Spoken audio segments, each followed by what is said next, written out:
मैं थोड़ा लॉजिकल थी। मुझे ना चीज़ें कोई कह दे कि तुम ये काम कर लो तो मुझे समझ में नहीं आती थी। कितने जन्म की बातें हैं जो निकल के सामने आ जाती हैं।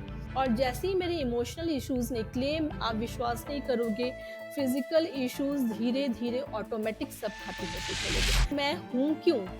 मेरी एग्जिस्टेंस क्या है? एक लाइफ का पर्पस क्या है, ये जानने के लिए मुझे बहुत ज़्यादा अंदर से एक बेचैनी। Spiritual healer, a tarot card reader, and a goal manifestation coach. गुरुजी की सबसे पहले यही बात होती है कि आप खुद को जानो, खुद को पहचानो, खुद को प्यार करना सीखो। गुरु आपके पता नहीं कितने जन्मों के बुरे कर्मों को एक्सेप्ट करते हैं। There is only one person who is going to stay with you throughout, and that's you. आपको किस समय क्या करना है और कहाँ से कहाँ लेके जाना है, वो गुरु को ही पता है। I mean, this is like इतने 440 वॉट का बल्ब जगा दिया आपने। भगवान को तो सबसे ऊपर मानते हैं, तो हम गुरु को ये स्थान क्यों दे रहे हैं? स्ट्रेस इतना ज़्यादा हो रहा था कि मैं बच्चों पे भी गुस्सा हो जा रही थी। डिप्रेशन में धीरे-धीरे लगा कोई मेरी बात नहीं समझ रहा है। जो लो फ्रीक्वेंसी में आप हो और उनकी एक जो हायर फ्रीक्वेंसी की जो एनर्जी है, जब वो उठाते हैं तो फिर पता नहीं क्या-क्या चेंजेस हो जाते हैं। This has been one of the most amazing sessions I ever had.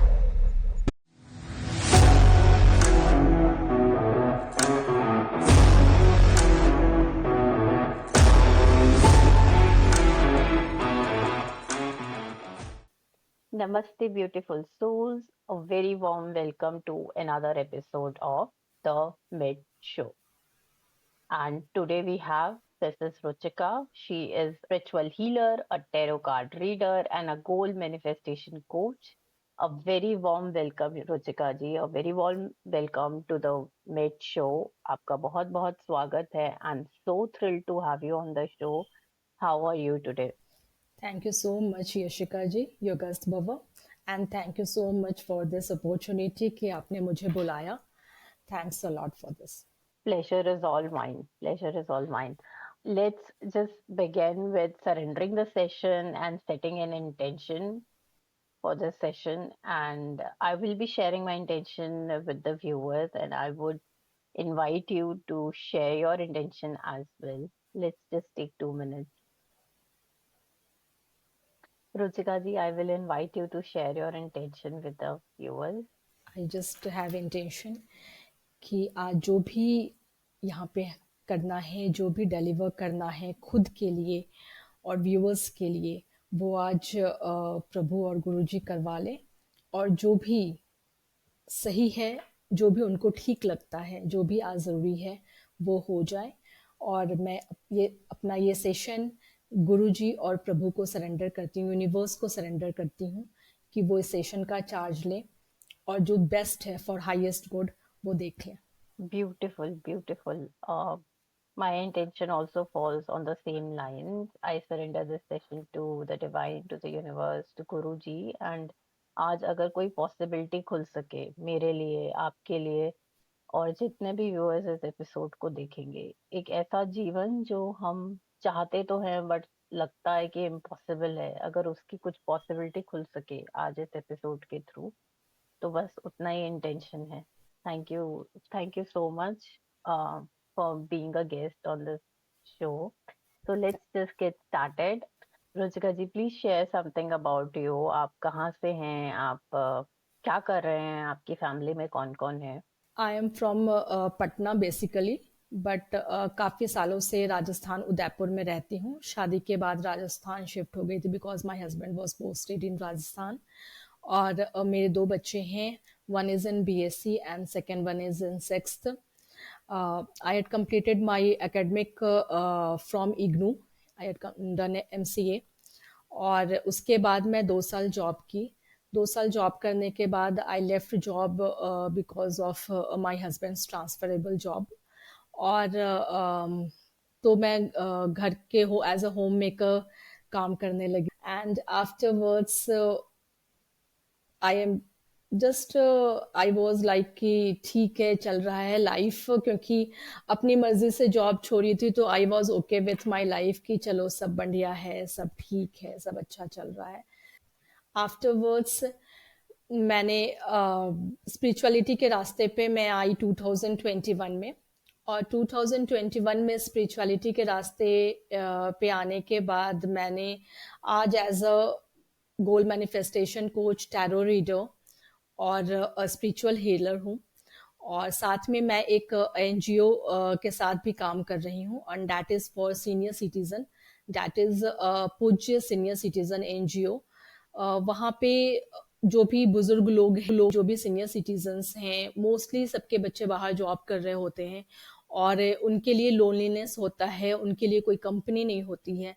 तो वी आर जस्ट वर्किंग कि उन्हें लोनलीनेस नहीं लगे, उनके साथ थोड़ा सा टाइम स्पेंड कर सके और उनको थोड़ा अच्छा फील हो सके, वो अपने इमोशनल और फिजिकल इश्यूज जो हैं वो शेयर कर सके लोगों के साथ।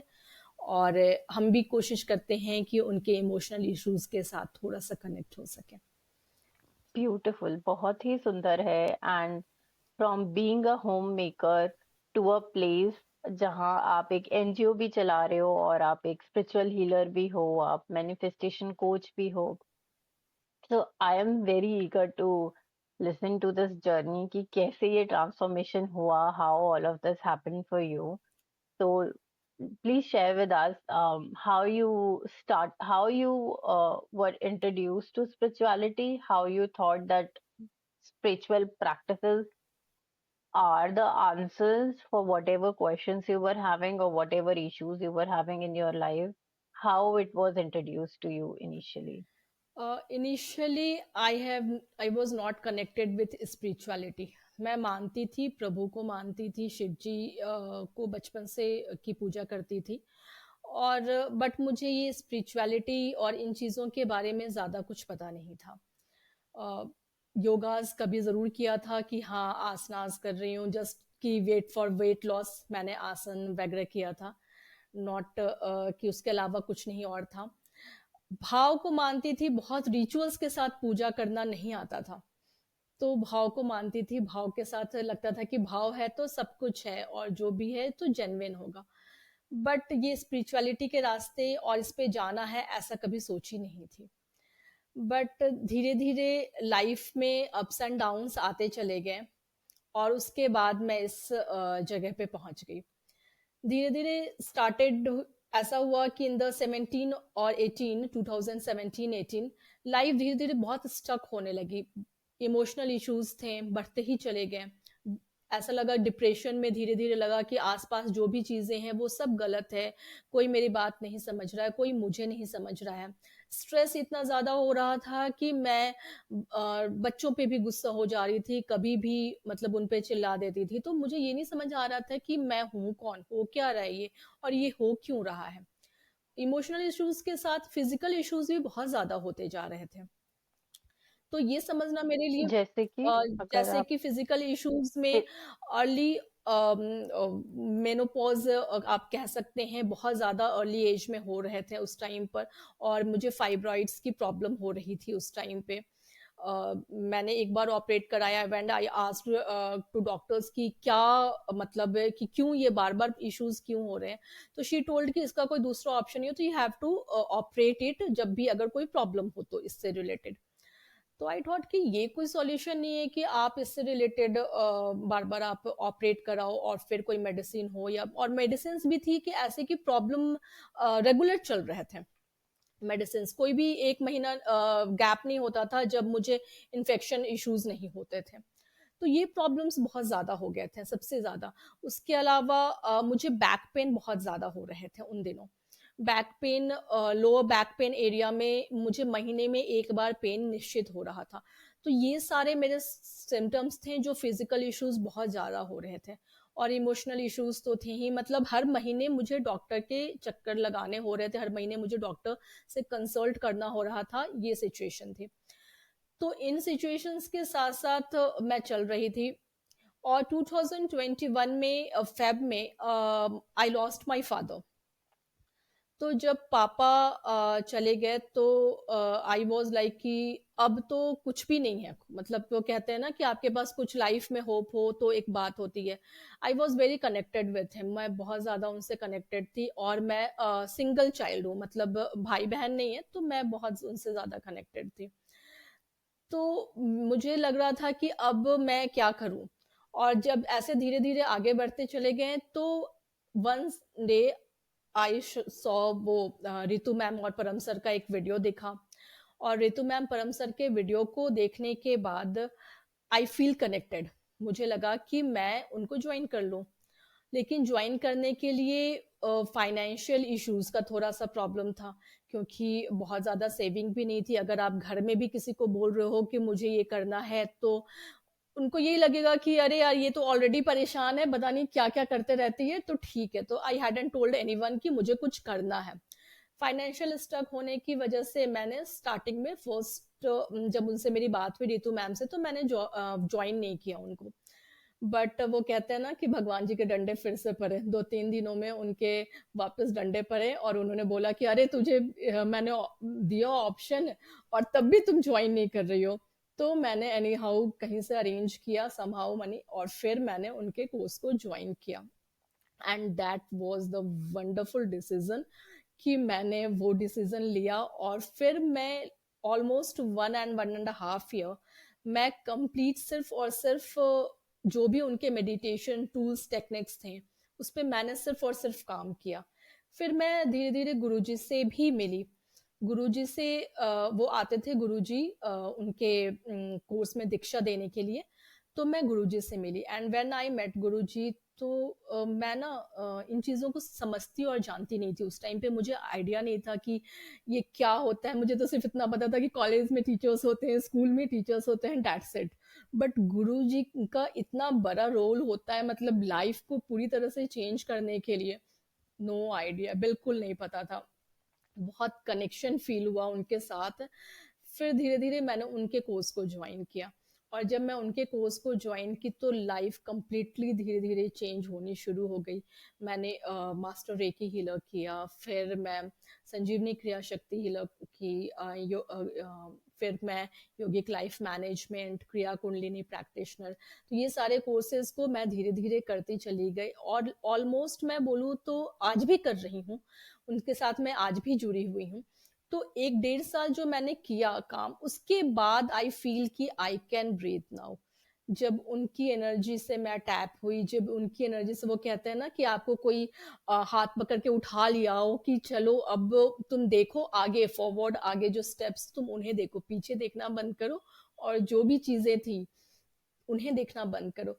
तब जाके मैं वहां पे थोड़ी सी उठी, और देन आई फील कि आई कैन ब्रीथ, और फिर मेरी लाइफ की जर्नी आगे बढ़ी।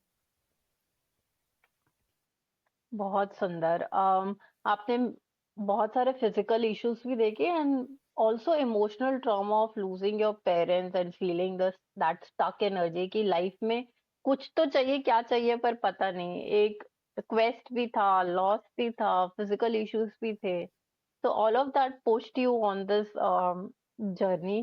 तो आप कह रहे हैं कि परम सर का वीडियो देखा, you did those courses, so 1.5 year के बाद you had that ability to breathe again. या तो थोड़ा सा अगर हम इसमें डीप जाएंगे, तो परम सर, ऋतु मैम, गुरु जी का एक्चुअल में रोल क्या रहा आपकी लाइफ में? जैसे आपने थोड़ा हमें यहाँ पे बताया है कि they just pulled you out of that area, but हम लोग बहुत अगर खुल के इस पे बात करना चाहे तो बिलीफ सिस्टम्स जो है वो सबसे पहली चीज आती है। तो ऐसे कौन से बिलीफ सिस्टम्स थे जो आप शेड कर पाए थ्रू आउट द प्रोसेस? और इ- अम, अगर हम गुरुजी की बात करें तो उनका क्या रोल रहा? बिकॉज आप वीडियोस भी देख रहे हो यूट्यूब पे, वहां से भी आपको इन्फॉर्मेशन सब मिल जाता है, या आप परम सर का कोर्स भी आप अगर आपने किया है तो वहां से भी आपको टूल्स एंड टेक्निक्स मिल जाते हैं।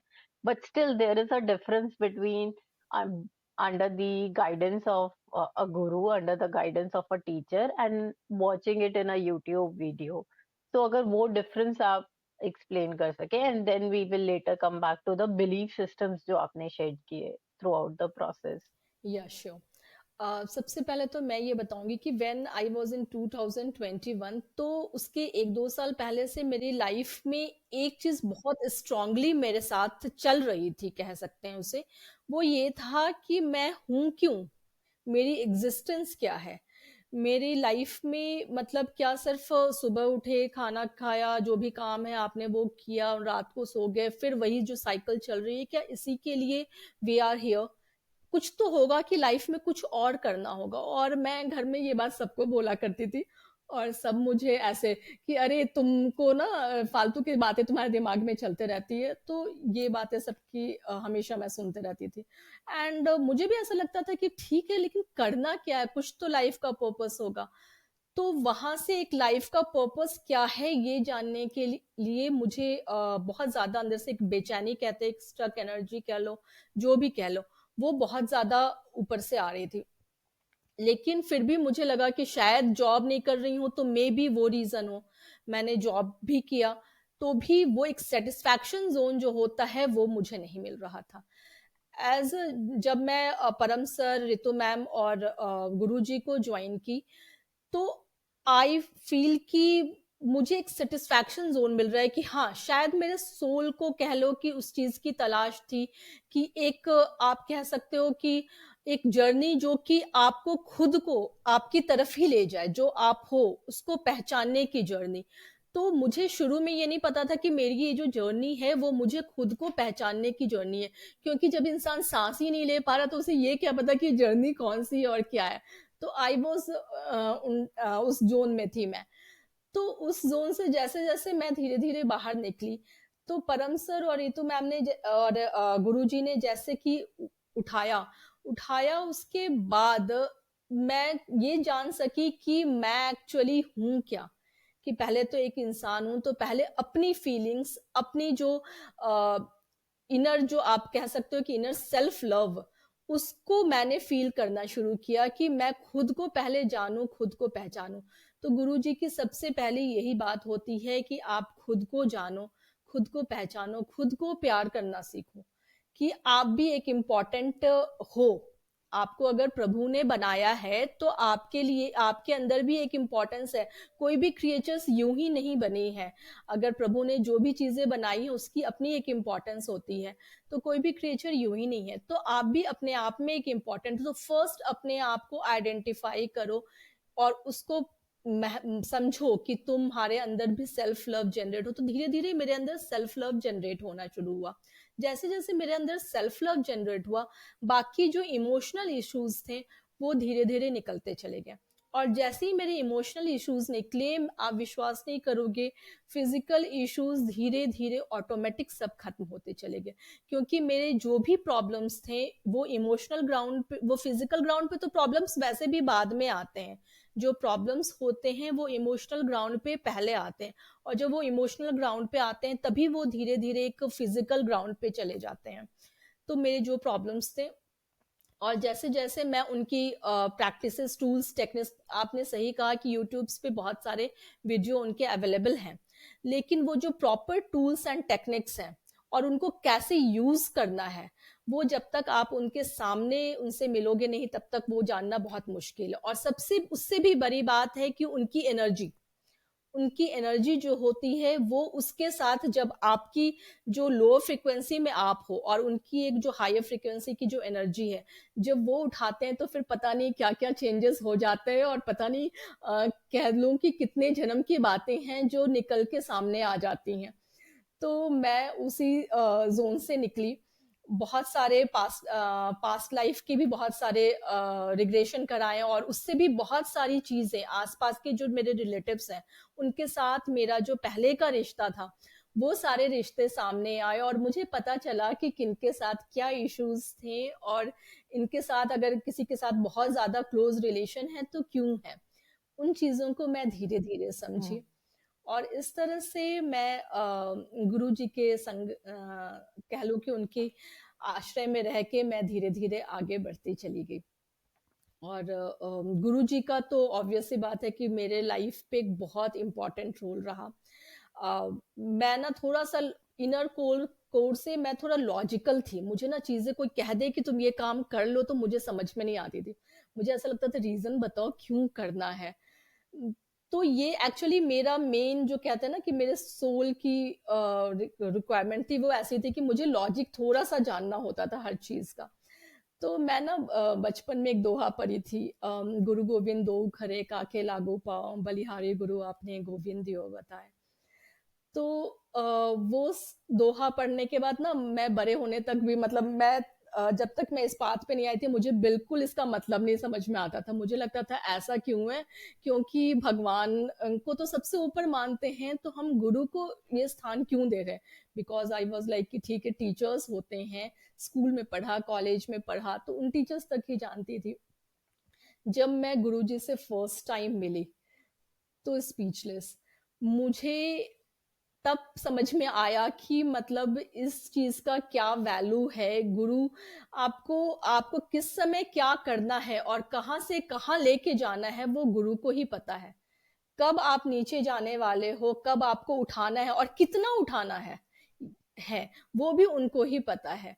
तो ये सारी बातें गुरु को ही पता है। और तब मैं समझ में आई कि गुरु के संगत में रह के उनके आश्रय में रह के आपकी एक जीवन नहीं, पता नहीं पिछले कितने जीवन के कर्मों के जो हिसाब किताब होंगे वो सब बदल जाते हैं। And one thing I must share कि मैं यही समझी कि कहते हैं ना कि बच्चे माँ बापा जो होते हैं बच्चों के वो उनके अच्छे या बुरे आप जैसे भी हो आपको एक्सेप्ट करते हैं। गुरु आपके पता नहीं कितने कर्मों कितने जन्मों के बुरे कर्मों को एक्सेप्ट करते हैं। और उनको पता है भले कि आप में 100 खराबियां कह लो 1000 खराबियां हैं, फिर भी वो आपको उसी सहज भाव से स्वीकारते हैं। और ये बात होती है सबसे बड़ी मतलब गुरु जी की अनोखी। और एक छोटा सा स्टोरी शेयर करूंगी गुरु जी के मतलब मेरे साथ हुआ था। लास्ट ईयर की बात है, on 21 June yoga international yoga day पे आई मुझे कॉल किया गया था एक जगह से जहां से मुझे योगा करवाने जाना था। एंड वो एक 3 स्टार होटल था और वहां से मुझे कॉल आया था कि मुझे योगा करवाने जाना है। आई वॉज वेरी एक्साइटेड, बहुत एक्साइटेड थी कि अरे मुझे जाना है, प्रिपरेशन वगैरह सारा कर लिया।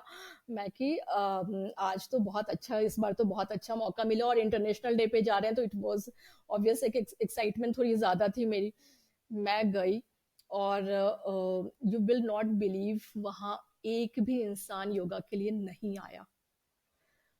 उनके जितने भी गेस्ट्स थे सारे गेस्ट अपने रूम में आराम से सो रहे थे।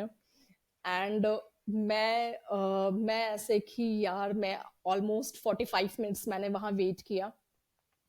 फिर मैंने उनको बोला कि ठीक है अब मैं जा रही हूँ, आपके कोई गेस्ट तो आए नहीं है। हो गई बात। एक मतलब वापस घर आके थोड़ा डिसअपॉइंटेड तो था ही, ऑब्वियस सी बात है कि हम आप कहीं बहुत एक्साइटमेंट के बाद जा रहे हो और एक भी इंसान नहीं आया हो तो होता है डिसअपॉइंटमेंट। मैं आ गई एंड यू वोंट बिलीव मैंने ये बात गुरुजी के साथ शेयर की एंड गुरुजी जस्ट स्माइल की। वो स्माइल करके और कोई जवाब नहीं उनका। मैंने सोचा ठीक है जो भी उनकी इच्छा जैसा उनको ठीक लगे। आप बिलीव नहीं करोगे आज 13 जुलाई को मैं उसी जगह पे एज अ स्पीकर गई और मैं वहाँ as a speaker goal manifestation coach, as a goal manifestation coach मैं वहाँ बोल के आई। तो इट वाज जस्ट कि आप सेम जगह पे गए हो और आपका मतलब जो भी मोटिव था वो गुरुजी को पता था। गुरुजी को पता था इसको कितना बोलना है और ये भी चीज इसको फेस करना है, ये भी चीज इसको फील करना है, समझना है कि इट्स ओके अगर नहीं हो रहा है तो भी वहां पर आपको समान भाव से रहना है, आपको योगस्थ भाव से रहना है वहां पर। तो वो चीजें जो उन्होंने हम्म। योगस्थता की जो हमें हमें जो बताया है योगस्थता से रिलेटेड और योगस्थता का जो ज्ञान दिया है वो कह लूं मैं कि वहां पे मैंने उस चीज को फेस करने के बाद मैं उस चीज को समझ सकी।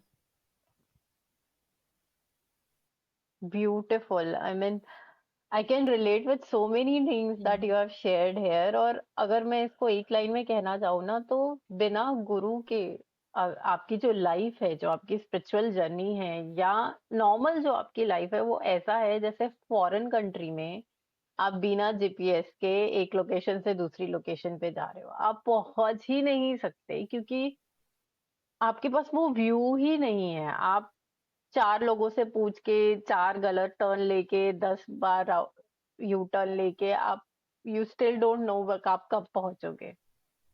So having a guru in your life, in your soul's journey, is must. Otherwise, definitely you are lost somewhere.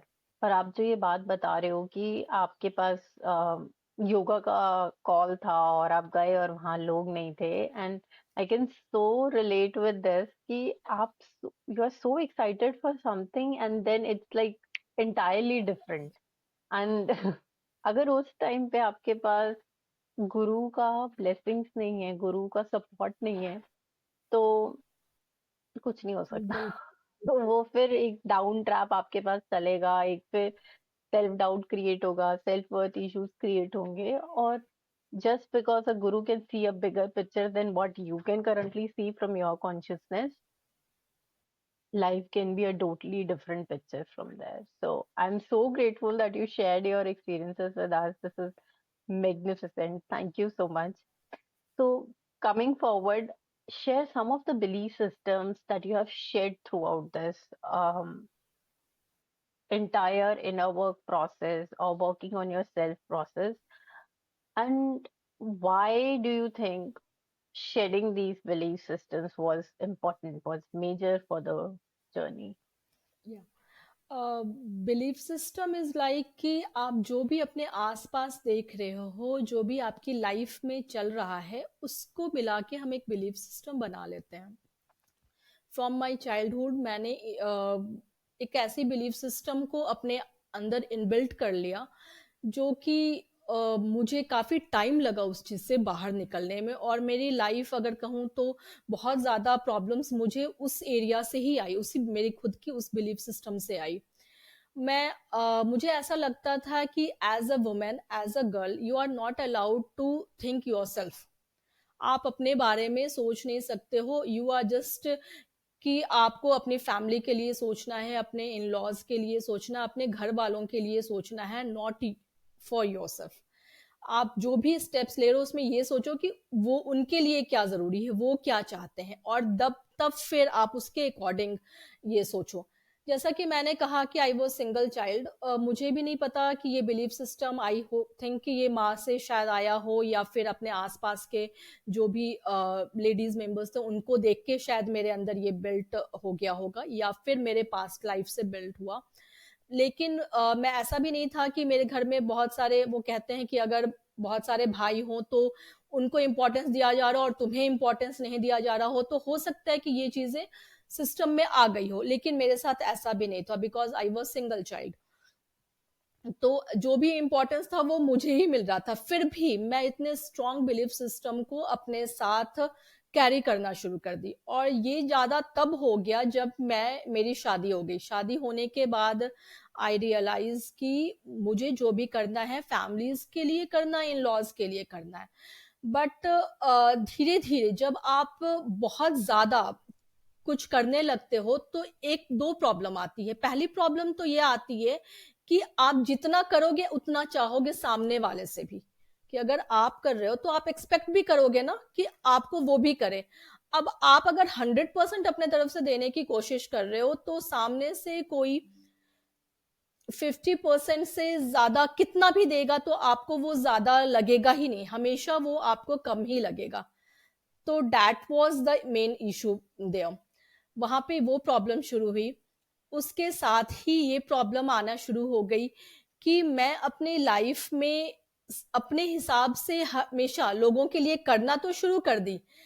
लोग अगर रात को 2 बजे भी उठ के कह रहे हैं कि you have to do this, तो I am always ready for that. लेकिन ये जो एक्सपेक्टेशंस था ये मेरे ऊपर चलता चला गया। साथ में को डिपेंडेंसी भी आ गई कि अगर मैं आपके लिए कर रही हूं तो आप मेरे लिए क्यों नहीं कर रहे हो। तो मैं डिपेंडेंट भी होना शुरू हो गई लोगों पे, कि अरे मैंने उसके लिए इतना किया है एंड उसने मेरे लिए नहीं किया है। साथ साथ ही लोगों को ये भी लगने लगा, क्योंकि मैंने कोई बाउंड्रीज अपने लिए बनाया ही नहीं।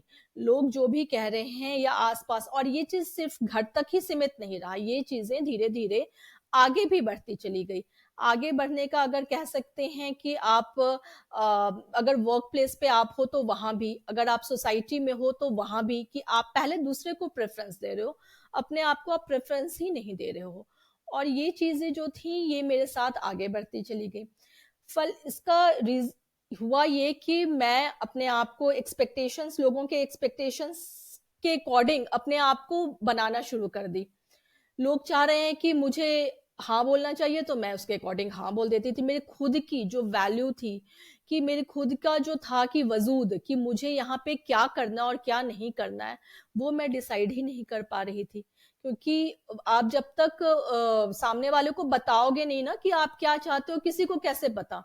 और आई वॉज एक्सपेक्टिंग कि अरे, मैं तो समझ रही हूँ, उन्हें क्यों नहीं समझ आ रहा है कि वो भी मुझे समझे कि मुझे क्या चाहिए। But it's not that. और साथ में एक बहुत अजीब सा कल्चर कह ले या जो भी कह ले, कि हमारी एक प्रॉब्लम है ना, कि अगर हमारी किसी से शादी होती है या फिर आई एम इन रिलेशनशिप, तो मुझे ऐसा लगता है कि उसकी पूरी जिम्मेदारी है कि वो मेरी खुशियों का ध्यान रखे।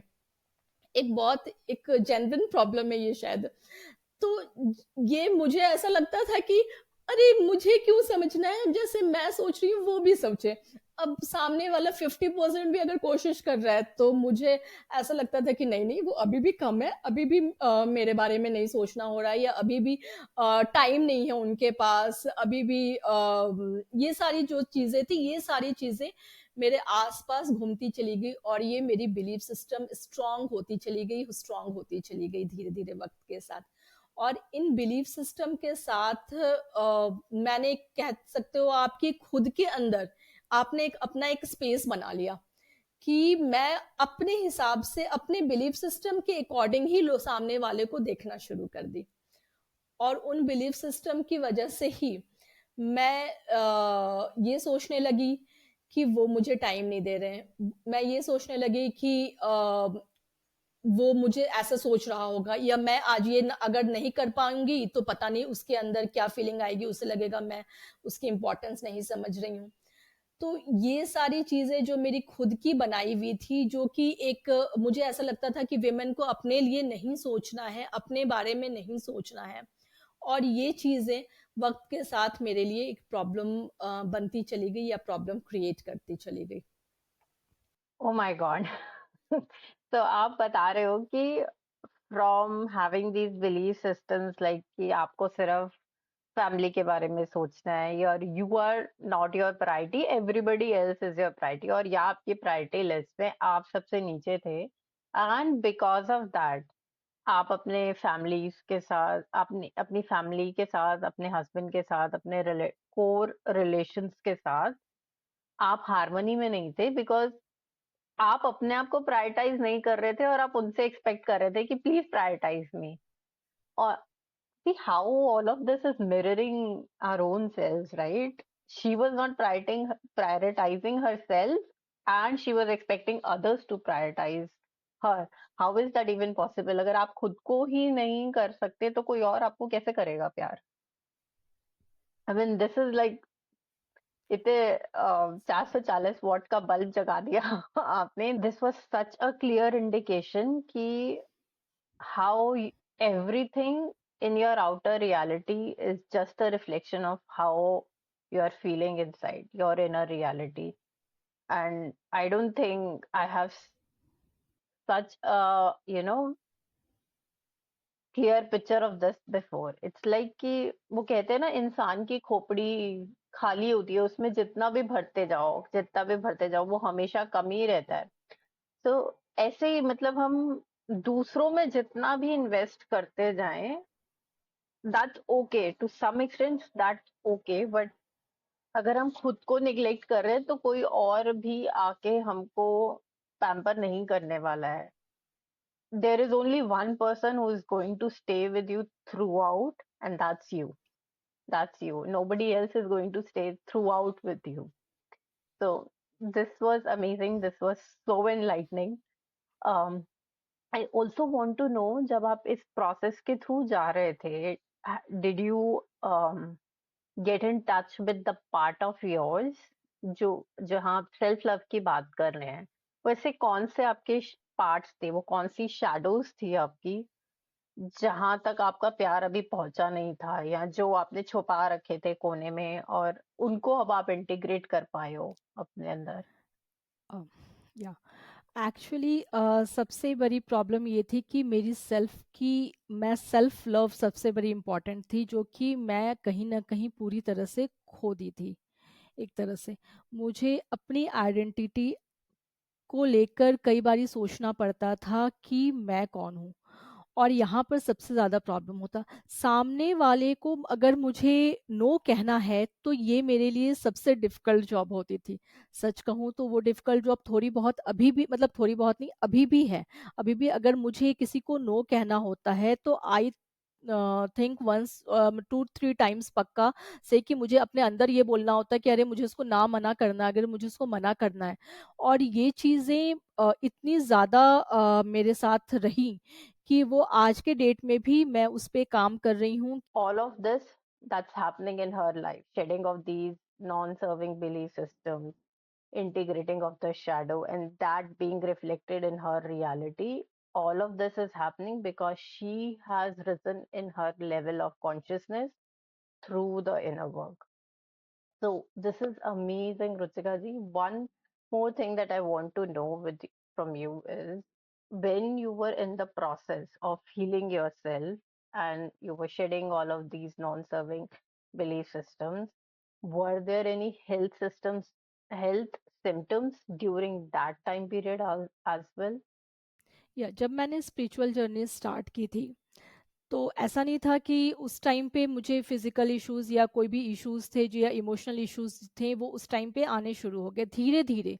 जैसे-जैसे मैं इस जर्नी में आगे बढ़ी, तो बहुत सारे मेरे अंदर के खुद के इश्यूज़ बाहर आ रहे थे। जैसे कि मैं गुस्सा तो पहले भी कर रही थी, मगर जब मैं स्पिरिचुअल जर्नी पे आई, तो कई बारी मेरा गुस्सा बहुत ज़्यादा हो गया था, वक़्त के साथ बहुत ज़्यादा हो जा रहा था, और ये चीज़ें सिर्फ़ और सिर्फ़ सामने वाले, मतलब कई बारी बच्चे भी मुझे ट्रिगर कर देते थे, और मैं अननेसेसरी का बहुत ज़्यादा एंगर इश्यूज़ लेकर सामने आ जाती थी।